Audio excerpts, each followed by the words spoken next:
It was a quiet evening in the small town of Willow Creek, where everyone knew each other by name. The sun had just dipped below the horizon, painting the sky with streaks of orange and purple. One man sat on his porch, enjoying the calmness of the night. He wasn't anyone special to some people, just another face in the neighborhood, but those who truly knew him understood that he carried something rare: strength wrapped in kindness. This man had lived there for over 10 years, building a life filled with purpose and respect.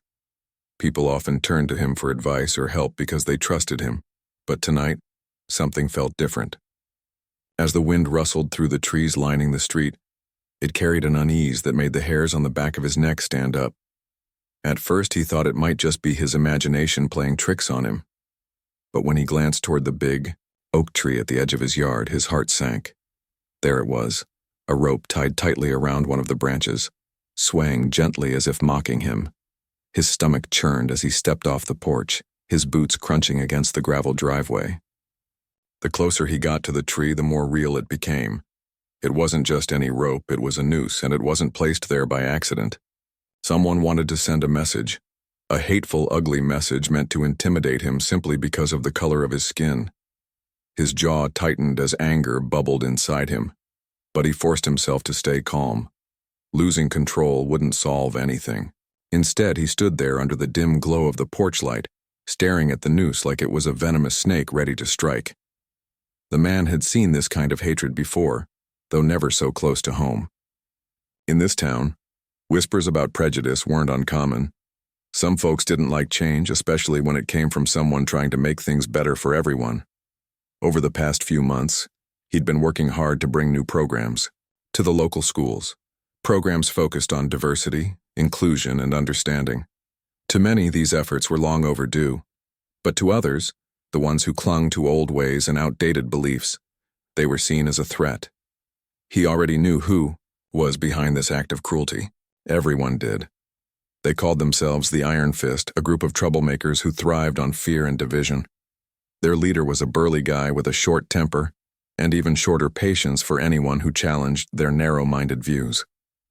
For years, they'd lurked in the shadows, causing minor disruptions here and there, but nothing too serious, until now. Hanging a noose in front of someone's house wasn't just mean-spirited, it was dangerous. It was a reminder of a dark history that no one should ever forget, let alone repeat. As he stared at the noose, memories flooded back. Memories of growing up in a world where being different meant constantly proving your worth. He remembered the sideways glances, the whispered insults, and the doors that seemed to close faster when he approached. Yet, despite all of that, he'd always believed in the goodness of people. He'd served his country, fought for freedom, and returned home determined to build bridges instead of walls. That's why seeing this symbol of hate right outside his own home hit him harder than anything else ever had. For a moment, he considered calling the police. After all, what they'd done was illegal. But deep down, he knew that wouldn't fix the root of the problem. Arresting a few members of the Iron Fist wouldn't erase the hate that fueled them. No, this required a different approach, one that would force them to confront their actions and maybe even question their beliefs. With a heavy sigh, he untied the noose and brought it inside, placing it on the kitchen table. It wasn't going to disappear overnight, but neither was he. That night, as he lay in bed, sleep eluded him. Every time he closed his eyes, he saw the image of that rope swinging in the breeze. But mixed with the anger and frustration was a spark of determination. If the Iron Fist thought they could scare him into silence, they were dead wrong. He'd faced bigger challenges in his life and come out stronger on the other side. This would be no exception. Tomorrow, he decided, would mark the beginning of a fight. Not with fists, but with wisdom, strategy, and unwavering resolve. Little did he know his decision to stand firm would ignite a chain reaction that would change not only his life but also the entire town. What started as an act of hatred would soon become a story of courage, unity, and redemption. But for now, as the clock ticked past midnight, he simply stared at the ceiling, planning his next move. The next morning, the man woke up with a clear mind and a plan forming in his head. He knew reacting impulsively wouldn't help. He had to think strategically. Over breakfast, he sat quietly, sipping his coffee while staring at the noose on the kitchen table. It wasn't just a piece of rope anymore. It was a symbol of everything wrong with the people who had put it there. But instead of letting it break him, he decided to use it as fuel. Fuel to fight back, not with violence, but with intelligence. He started by doing what he did best, observing. For days, he kept an eye on the Iron Fist. He noticed patterns in their behavior, when they met, where they hung out, and how they operated. They weren't as clever as they thought they were. Late at night, under the cover of darkness, they gathered at an old, abandoned warehouse on the outskirts of town.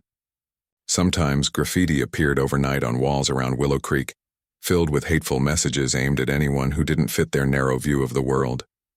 And then there were the rumors, whispers about stolen goods being stored in that same warehouse and even drugs changing hands. But the man didn't rush into anything. He took his time, gathering evidence bit by bit. He snapped photos from a distance when he could, jotting down notes about license plates and faces. He also reached out to people he trusted, friends, neighbors, and even some folks who used to run with the Iron Fist but had since left. These former members were more than willing to share information, not because they liked him specifically, but because they were tired of living in fear. One of them told him about secret meetings where the gang plotted their next moves. Another revealed details about upcoming events they planned to disrupt. Each piece of information added another layer to the puzzle. What surprised him most, though, was how much support he found in unexpected places. A local shopkeeper, someone he barely knew, pulled him aside one afternoon and handed him a folded piece of paper. "I overheard something," the shopkeeper said quietly, glancing around to make sure no one was listening. Inside the note were names of people involved in the Iron Fist, and locations where they stashed illegal items. Others followed suit. Neighbors who had once kept to themselves suddenly approached him, offering tips or volunteering to keep watch. Even kids riding their bikes through the streets became his eyes and ears, reporting strange activity without fully understanding why it mattered so much. As the days passed, the man began piecing together a bigger picture. He realized this wasn't just about him anymore. The Iron Fist's actions affected everyone in Willow Creek, whether they realized it or not. Their hate created division, spreading like poison through the community. People stopped visiting certain parts of town. Parents grew wary of letting their children play outside. Businesses suffered because customers felt unsafe. The town's spirit was slowly being crushed, and if nothing changed, things would only get worse. One evening, as he reviewed the growing pile of evidence on his dining room table, he felt a mix of emotions. Anger still burned inside him, yes, but it was tempered by something else. Hope. Hope that maybe, just maybe, he could turn this situation around. That he could take the hate thrown at him and use it to spark change, not just for himself, but for everyone. With that thought in mind, he made a bold decision. Instead of keeping all the information to himself, he decided to share it with the right people. He carefully organized the photos, notes, and documents into folders, making sure everything was easy to understand. Then, under the cover of darkness, he drove to the local news station and slipped an anonymous envelope through the mail slot. Inside were pictures of the warehouse, lists of illegal activities, and detailed descriptions of the Iron Fist's operations. He didn't sign his name or leave any clues that could trace it back to him. All he wanted was for the truth to come out. The very next day, the story broke. News vans lined the streets near the warehouse as reporters buzzed with excitement. Police officers arrived in force, surrounding the building before storming inside. Within hours, they emerged carrying boxes filled with stolen goods, weapons, and bags of drugs. Cameras flashed as officers led several members of the Iron Fist away in handcuffs. The entire town watched in shock as the gang's dirty secret spilled into the open. Word spread quickly, and soon everyone was talking about it. Some cheered, glad to see justice served. Others whispered nervously, wondering if they'd unknowingly crossed paths with the gang. But amidst all the chaos, one thing became clear. The Iron Fist wasn't untouchable. They weren't the powerful, intimidating force they claimed to be. They were criminals, plain and simple, and now they were paying the price. Their leader, a hulking figure with a temper to match, was livid. When he heard what had happened, he immediately blamed the man whose house bore the noose. "You think you're smart, don't you?" he shouted during a tense confrontation outside the grocery store. Shoppers froze, unsure of what to do. But the man remained calm, meeting the leader's fiery gaze with steady eyes.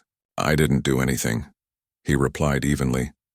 "You brought this on yourselves." Those words struck a nerve. The leader clenched his fists, his face turning red with rage, but he didn't throw a punch. Something in the man's tone stopped him, a quiet confidence that couldn't be shaken. For the first time, the Iron Fist's leader hesitated. Doubt crept into his mind, planting seeds of uncertainty that would grow stronger with each passing day. Meanwhile, the man continued working behind the scenes. He knew dismantling the gang's operation was only the beginning. True change required more than arrests. It needed unity. So he started reaching out to community leaders, organizing meetings to discuss ways to heal the town's wounds. He spoke passionately about forgiveness, resilience, and the importance of standing together against hate. Slowly, but surely, people began to listen. By the end of the week, the atmosphere in Willow Creek had shifted. Conversations that once revolved around fear and division now focused on hope and rebuilding. The man hadn't done it alone. He'd inspired others to join him, creating a ripple effect that touched every corner of the town. And though challenges still lay ahead, he felt a renewed sense of purpose. This fight wasn't over, but he was ready for whatever came next. The man knew that taking down the Iron Fist wasn't going to be easy. Sure, the police raid had dealt a heavy blow, but he understood these kinds of people. They didn't give up that easily. If anything, they'd come back angrier, more desperate, and possibly even more dangerous. He couldn't let his guard down, not for a second. But at the same time, he realized something crucial. This wasn't just about stopping them anymore. It was about showing the entire town, and maybe even the Iron Fist themselves, that hate could never win. So while the gang licked their wounds and plotted their next move, the man stayed 2 steps ahead. He started by gathering allies in ways no one expected. He reached out to people who might have once been on the fence, those who hadn't taken sides because they were scared or unsure. These weren't fighters. They were ordinary folks, like teachers, mechanics, and store owners. But when he sat down with them, explaining what was happening and why it mattered, they listened. Many of them admitted they'd been afraid to speak up before, worried about rocking the boat. But now, seeing how much progress had already been made, they wanted to help. One of the first things they did together was organize a community meeting. It wasn't flashy or overly planned. It was simple and heartfelt. They invited everyone, neighbors, friends, even some of the quieter families who rarely left their houses. The turnout was bigger than anyone expected. Dozens of people packed into the local church hall, sitting shoulder to shoulder as the man stood at the front. There were no microphones, no fancy slideshows, just him, speaking from the heart. He talked about Willow Creek, the good, the bad, and the ugly.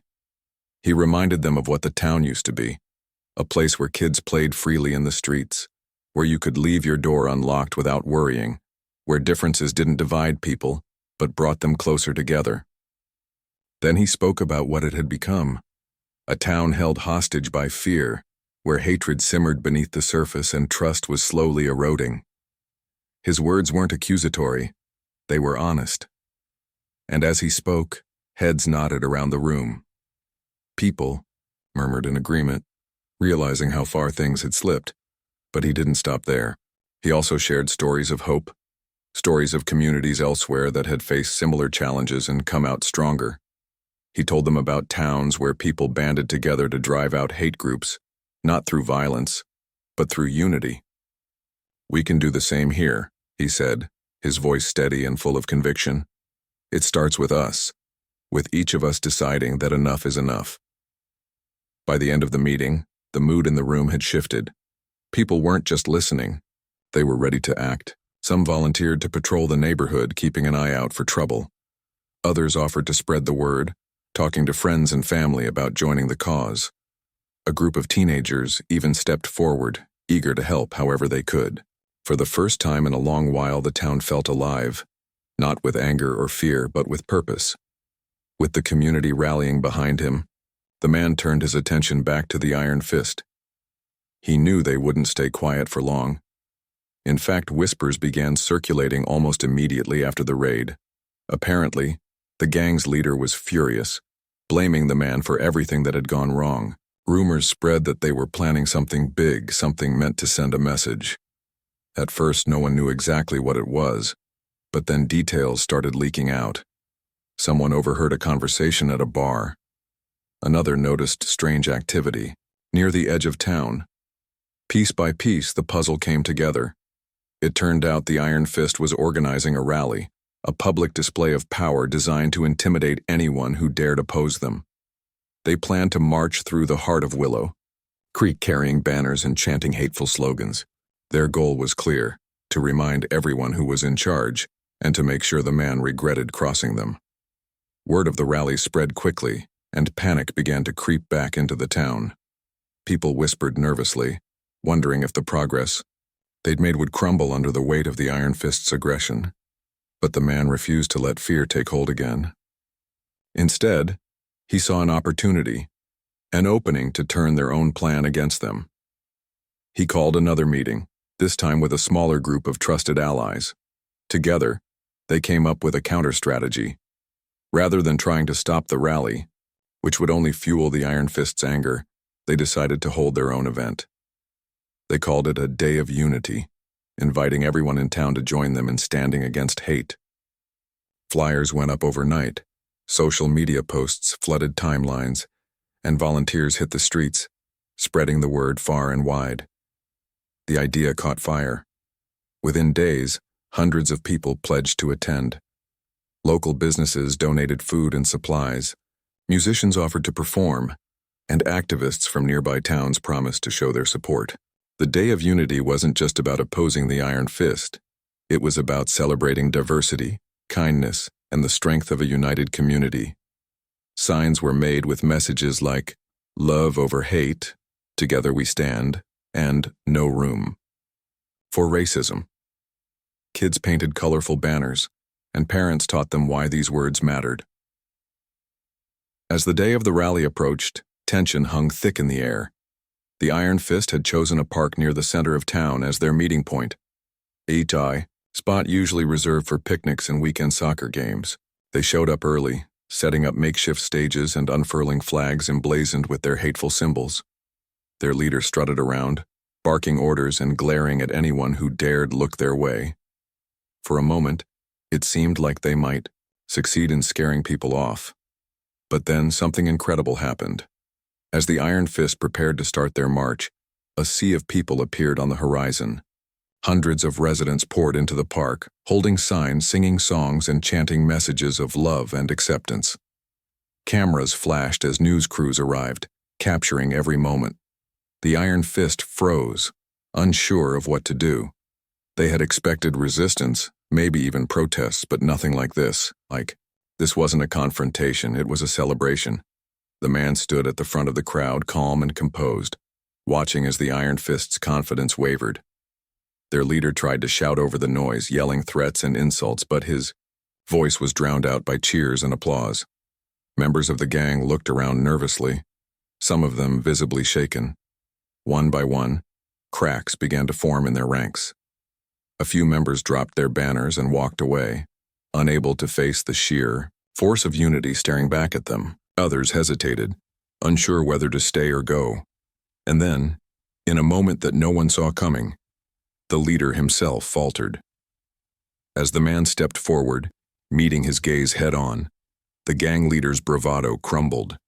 Tears welled up in his eyes as he stumbled backward, overwhelmed by the realization that his hate had no power here. The crowd didn't cheer or mock. They simply stood firm, proving that love and courage could overcome even the darkest forms of hatred. When it was all over, the Iron Fist disbanded completely. What had once been a symbol of fear was now a memory, a lesson learned the hard way. The town of Willow Creek emerged stronger, united in ways no one thought possible. And though scars remained, the man knew they would heal with time. Because sometimes turning hate into hope isn't just about winning a battle, it's about changing hearts. The man's plan to counter the Iron Fist's rally with a day of unity had worked better than anyone could have imagined. But the ripple effects of that day didn't stop there. In fact, it was just the beginning of something much bigger, AI transformation that would touch every corner of Willow Creek.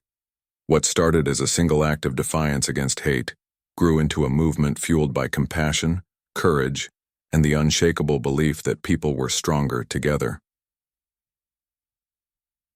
As the days passed, the town buzzed with energy.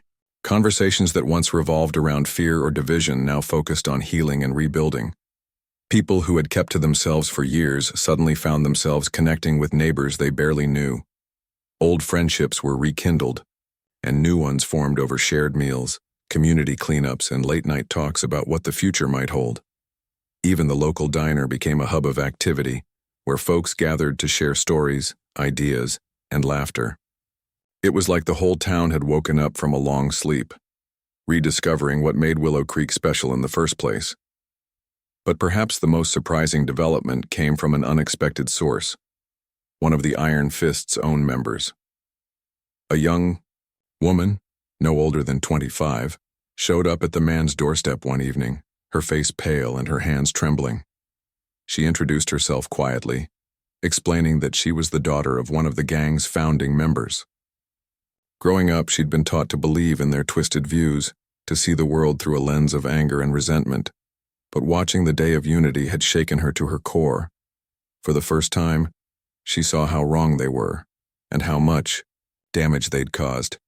"I can't live like this anymore," she confessed, tears streaming down her cheeks. "I want to help." At first, the man wasn't sure what to say. He'd spent so much time fighting against the Iron Fist that he hadn't considered the possibility of someone from within wanting to change. But after a moment of thought, he nodded and invited her inside. Over coffee, they talked for hours. She shared details about the gang's inner workings, their plans, their weaknesses, and the cracks forming in their foundation. Some members were already questioning their leader's decisions, she said. Others were too scared to leave but secretly hoped someone would give them a way out. Her insights proved invaluable. With her help, the man and his allies devised a strategy to dismantle the Iron Fist completely. They focused on targeting the gang's remaining operations, exposing their illegal activities to the authorities, while offering support to those willing to walk away. Flyers were distributed anonymously, urging gang members to reconsider their choices and promising assistance if they chose to leave. Counseling services were set up discreetly, providing a safe space for former members to process their experiences and start fresh. Meanwhile, the young woman began attending community meetings, sharing her story with anyone who would listen. At first, people were hesitant to trust her. After all, she had once been part of the very group terrorizing the town. But as she spoke openly about her journey, her regrets, and her desire to make amends, hearts softened. Her honesty struck a chord, reminding everyone that even those consumed by hate could find redemption if given the chance. One particularly powerful moment came during a town hall meeting. Standing at the front of the room, the young woman faced a crowd filled with skepticism and pain. She didn't shy away from the hard truths. "I know I don't deserve your forgiveness," she said, her voice steady, despite the tears in her eyes. "But I'm asking for a chance to prove that I'm not the person I used to be. I want to help fix what we broke, to show you that not everyone in the Iron Fist is beyond saving." Her words hung in the air, heavy with emotion. For a long moment, no one spoke. Then, slowly, a man in the back of the room stood up. He was a father whose teenage son had been bullied by the gang months earlier. His expression was unreadable as he walked to the front, stopping directly in front of the young woman. Without saying a word, he extended his hand. She hesitated, then took it, her grip firm but gentle. The room erupted in applause, a wave of hope washing over everyone present. That handshake marked a turning point not just for the young woman but for the entire town. From that day forward, more former members of the Iron Fist began stepping forward, seeking a way out. Some joined counseling sessions, working through years of indoctrination and guilt. Others volunteered their time, helping repair the damage they'd caused. Slowly but surely, the gang's influence faded, replaced by a sense of accountability and growth. Of course, not everyone was ready to forgive so easily. There were still whispers of mistrust, moments when old wounds threatened to reopen. But the man refused to let negativity take root again. Whenever tensions flared, he reminded people of how far they'd come. Change doesn't happen overnight, he often said. It's messy, painful, and uncomfortable, but it's worth it. To keep the momentum going, he launched new initiatives aimed at fostering understanding and connection. Workshops were organized to teach kids about diversity and empathy, using art, music, and storytelling to break down barriers. Community gardens sprang up in empty lots, bringing people together to grow food and share meals. Even the schools got involved, hosting events where students could learn about different cultures and traditions. Through it all, the man remained a guiding force, always leading by example. He never sought recognition or praise. His reward was seeing the town heal and thrive.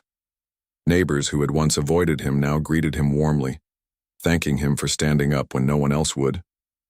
Children ran up to him in the park, eager to show off their drawings or ask questions about life. He had become more than just a resident of Willow Creek. He was its heart. Still, he knew the work wasn't done. Hatred, he realized, wasn't something you could erase entirely. It lingered in quiet corners, waiting for an opportunity to resurface. But he also knew that love and unity were stronger. As long as people continued to stand together, hate would never win. By the end of the summer, Willow Creek felt like a different place. The streets were alive with laughter and conversation. Families strolled through the park without fear. Businesses thrived, welcoming customers from all walks of life. And though reminders of the past still lingered, the graffiti-covered walls, the scars of broken relationships, they served as lessons rather than burdens. One evening, as the sun dipped below the horizon, the man sat on his porch watching the world he'd helped rebuild. Kids played tag in the distance, their giggles echoing through the warm air. Across the street, the young woman who had once been part of the Iron Fist laughed with a group of friends, her smile brighter than ever. The oak tree in his yard stood tall and strong, its branches swaying gently in the breeze. It was hard to believe that just months ago a noose had hung there, casting a shadow over everything. But now, under that same tree, a swing hung instead, a gift from the community as a symbol of hope and resilience. The man smiled as he watched a little girl climb onto it, her parents cheering her on. Life had moved forward, carrying the weight of the past but refusing to let it define the future. For the first time in a long while, he felt at peace. Not because the fight was over. There would always be battles to face, but because he knew Willow Creek was ready. Ready to stand together, to embrace differences, and to prove that love could conquer even the darkest forms of hatred. The day of unity had changed everything, but the real showdown was yet to come. The Iron Fist hadn't disappeared overnight. They were still out there, simmering with anger and plotting their next move. Word spread quickly through the town that they weren't done fighting. Their leader, a towering figure whose temper was as volatile as a storm, refused to back down. He saw the day of unity not as a defeat, but as an insult, a challenge to his authority. And in his twisted mind, challenges required retaliation. It didn't take long for them to announce their plans. Flyers appeared around town late one night, crudely printed and stapled to telephone poles. "We're taking back our streets," the flyers read, along with a date and time. They planned to march right through the heart of Willow Creek, carrying banners and chanting hateful slogans. It wasn't just a rally, it was a declaration of war. The message was clear. They intended to intimidate anyone who dared oppose them. For some residents, fear crept back in. After all, this was a gang known for violence, and no one wanted to risk their safety or the safety of their families. But the man who had stood up to them from the beginning wasn't about to let fear dictate what happened next. He called an emergency meeting with his closest allies, the same group of neighbors, friends, and volunteers who had helped organize the Day of Unity. Together, they gathered in the basement of the local church, huddled around, a table covered in maps, notes, and half-empty coffee cups. The air was tense, but determination outweighed anxiety. Everyone knew this moment would define whether Willow Creek truly moved forward or slipped back into old patterns. "We can't let them win," the man said firmly, breaking the silence. His voice was calm but carried an unmistakable edge of resolve. "If we show fear now, they'll never stop.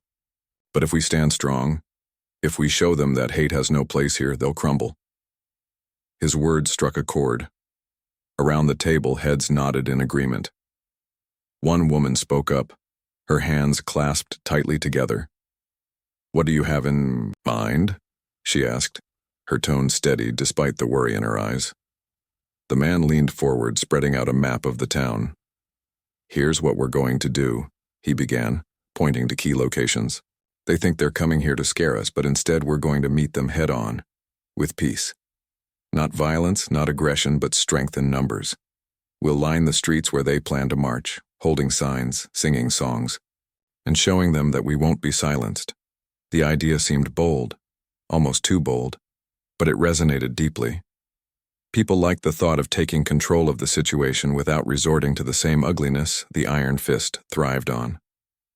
Plans came together quickly. Flyers were distributed, social media posts went viral, and word of mouth spread like wildfire. By the morning of the scheduled march, nearly everyone in Willow Creek knew what was happening, and most were determined to participate. On the day itself, anticipation hung heavy in the air. Early risers noticed groups of people gathering near the park where the Iron Fist planned to start their march. Families brought folding chairs, setting up along sidewalks and curbs. Teenagers painted colorful banners with messages like "Hate has no home here" and "Unity wins." Musicians tuned guitars and drums, ready to fill the streets with music. Even the local bakery donated trays of cookies and sandwiches, ensuring no one went hungry during the hours ahead. As noon approached, the atmosphere shifted. The Iron Fist arrived in force, their faces masked by hoods and scarves, their arms loaded with banners bearing hateful symbols. At first glance, they looked intimidating, like a storm cloud rolling into town. But when they stepped onto the street, expecting to dominate the scene, they froze. What greeted them wasn't fear or silence. It was life, pure, unshakable life. Hundreds of people lined the route, shoulder to shoulder, forming a human wall of love and defiance. Children waved flags made of construction paper. Elderly couples held hands, smiling proudly. Volunteers handed out flowers to anyone willing to accept them, including members of the Iron Fist themselves. Music filled the air, songs of hope, unity, and resilience. The contrast between the two sides couldn't have been starker. While the Iron Fist shouted slurs and threats, their voices drowned out by cheers, applause, and laughter. At the center of it all stood the man, standing tall and composed. He didn't shout or raise his fists. Instead, he simply watched, letting the power of the crowd speak for itself. When the Iron Fist's leader tried to push through the masses, screaming insults, the man stepped forward. Their eyes met, and for a brief moment the world seemed to hold its breath. "You don't scare us," the man said quietly, his voice carrying over the noise. "You never did." Those words hit harder than any punch could have. The leader faltered, his bravado crumbling under the weight of the collective courage surrounding him. For the first time, cracks began to form in the Iron Fist's armor. Some members dropped their banners, backing away slowly. Others hesitated, unsure of what to do next. And then, one by one, they started leaving, not running, but walking away. Defeated not by fists, but by the sheer force of unity. By the end of the afternoon, the Iron Fist was gone.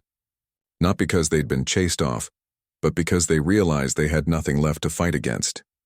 Hate couldn't survive in a place so full of love and determination.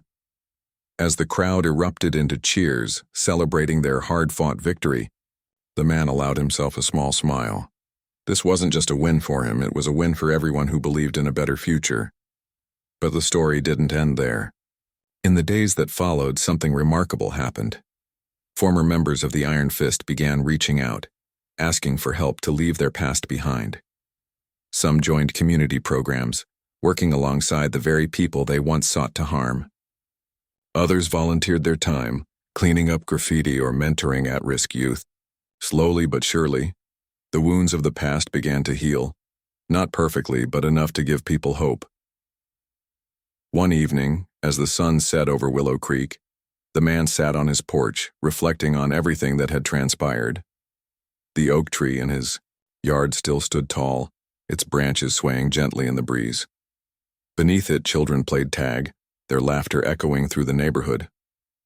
Across the street, neighbors shared stories over dinner, their tables spilling out onto lawns. Life had returned to normal, but it was a new kind of normal, one built on trust, understanding, and resilience. The man knew challenges would always exist. Hatred wouldn't disappear entirely, it rarely did.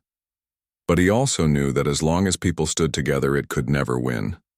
Willow Creek had proven that love was stronger than hate, unity more powerful than division. And as he watched the stars twinkle to life above him, he felt a deep sense of gratitude for his town, for his neighbors, and for the unwavering belief that even in the darkest times, light could shine through. The aftermath of the Day of Unity and the failed march by the Iron Fist marked a turning point for Willow Creek. It wasn't just about the gang disappearing or their hateful symbols being erased from the town. It was deeper than that. People began to see each other differently. Neighbors who had once kept to themselves now exchanged smiles and waves.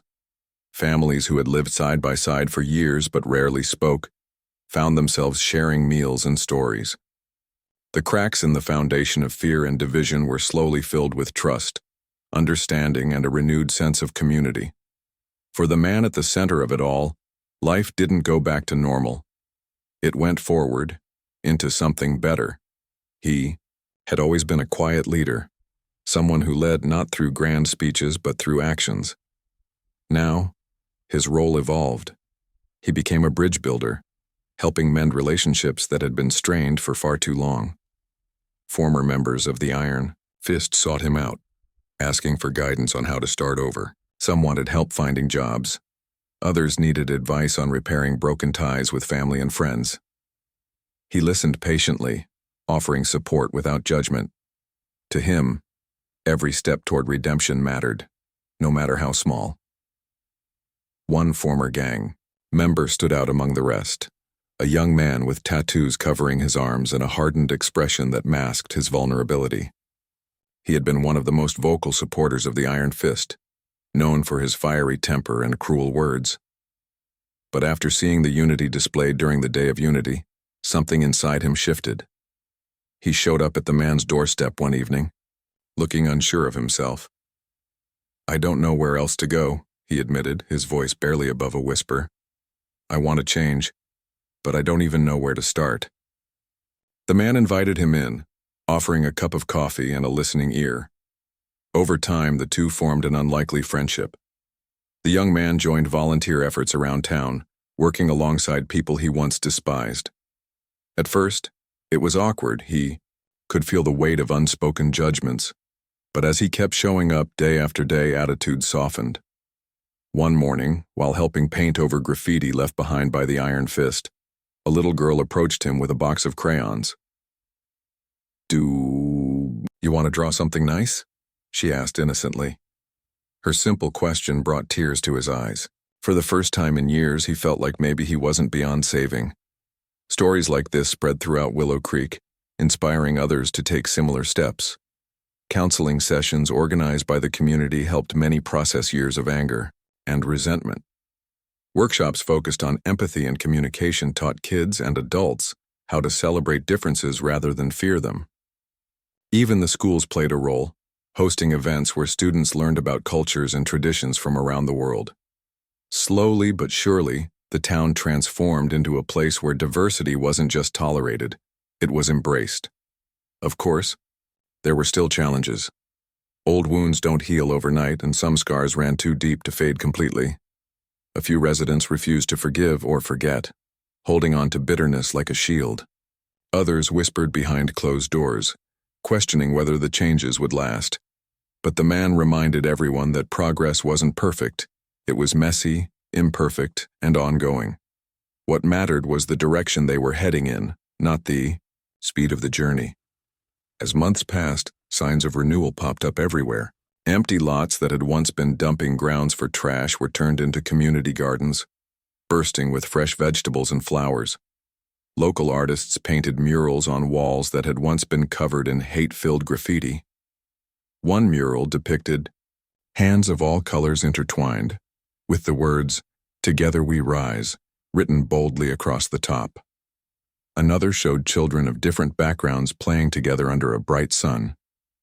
These images weren't just decorations, they were declarations of hope. The young woman who had once been part of the Iron Fist continued to play a vital role in the town's transformation. She became a vocal advocate for anti-hate initiatives, speaking at schools and community centers about her experiences. Her courage inspired others to speak out against prejudice, creating a ripple effect that reached far beyond Willow Creek. When she stood before a crowd, her voice steady and full of conviction, it was hard to believe she had ever been part of something so destructive. Redemption wasn't easy, but it was possible, and she was living proof of that. Even the man himself found moments of personal growth. Late one evening, as he sat on his porch watching fireflies dance in the twilight, a neighbor stopped by to thank him. "You saved this town," the man said, his tone sincere. The man shook his head, smiling softly. "No, we saved it together," he replied. "I just gave people a reason to believe." That belief carried Willow Creek through tough times. When economic struggles hit the region, threatening businesses and livelihoods, the community rallied once again. Fundraisers were organized and neighbors pooled resources to ensure no one went hungry or homeless. When storms rolled in, flooding parts of the town, volunteers worked tirelessly to rebuild what had been lost. Each challenge brought them closer, reinforcing the bonds they had forged during the fight against the Iron Fist. By the end of the year, Willow Creek felt like a completely different place. The streets buzzed with energy, alive with laughter and conversation. Families gathered in parks, sharing picnics and games. Strangers greeted each other warmly, treating one another like old friends. And though reminders of the past still lingered, the swing hanging from the oak tree, the murals painted on walls, they served as testaments to resilience rather than pain. On New Year's Eve, the entire town came together for a celebration unlike any other. Fireworks lit up the sky, casting colorful reflections on smiling faces. Music filled the air, blending with the sound of cheers and laughter. As the clock struck midnight, the man stood quietly at the edge of the crowd, watching everything unfold. He thought about how far they'd come, from fear and hatred to love and unity. It hadn't been easy, but it had been worth it. A child tugged at his sleeve, pulling him out of his thoughts. "Are you happy now?" she asked, her wide eyes filled with curiosity. He knelt down to meet her gaze, nodding slowly. "Yes," he said, his voice warm. "But happiness isn't the only thing that matters. What matters is that we're stronger together. That's what makes us unstoppable." She grinned, then ran off to join her friends, leaving him alone with his thoughts. As he looked around at the sea of faces, people of all ages, races, and backgrounds celebrating side by side, he felt a profound sense of peace. Willow Creek wasn't perfect, and it never would be. But it was a place where love outweighed hate, where courage triumphed over fear, and where hope shone brighter than despair. And as the fireworks exploded overhead, painting the night sky, with bursts of color, the man allowed himself a moment of quiet gratitude. This was more than a victory against hate. It was a testament to the power of humanity. In the face of darkness, Willow Creek had chosen light, and for that, he knew, they would always stand strong.